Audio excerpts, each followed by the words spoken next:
அடுத்து இப்போ யுத்தம்ங்கிறது ஈரான் மேல இஸ்ரேல் தாக்குதல் தொடுத்தது, அமெரிக்காவும் அதில் இணைந்து நிற்பது. ஈரான் செய்வது பதிலடிதான். முதல் கட்ட நடவடிக்கை இஸ்ரேல் தான் செஞ்சிருக்கு.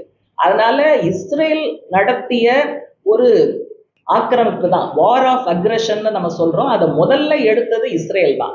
அதனால அதற்கான போர் நிறுத்தம் சம்பந்தமான விஷயங்கள்ல உடனடியா சர்வதேச அழுத்தம் வரணும்.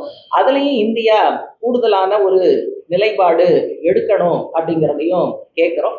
அதனால யுத்தத்துல பல பேர் செத்து மடியும் போது, உணவில்லாமல் ஒரு குழந்தை மண்ணை தின்னும் போது கூட இஸ்ரேலை ஆதரிப்பதுதான் மோடி அரசாங்கத்தினுடைய அயல்துறை கொள்கை என்றால் அதுல 1 இன்ச் கூட எங்களுக்கு சம்மதம் இல்லை அப்படிங்கிறத மிக தெளிவாக நாங்க சொல்ல விரும்புறோம். அதனால உலக அளவுல இருந்து உள்ளூர் அளவு வரை மோடி அரசாங்கத்தினுடைய தவறான பொருளாதார கொள்கைகள் இன்றைக்கு பல விதங்கள்ல மக்கள் மேல பாதிப்பை ஏற்படுத்தி கொண்டு இருக்கிறது. எங்களை பொறுத்த வரைக்கும் அறிக்கை விடுவதோடு நிற்காமல் ஒவ்வொரு பாதிப்பின் போதும் களம் இறங்கி பாதிக்கப்பட்ட மக்களுக்காக நாங்க போராடி அவர்களுக்கு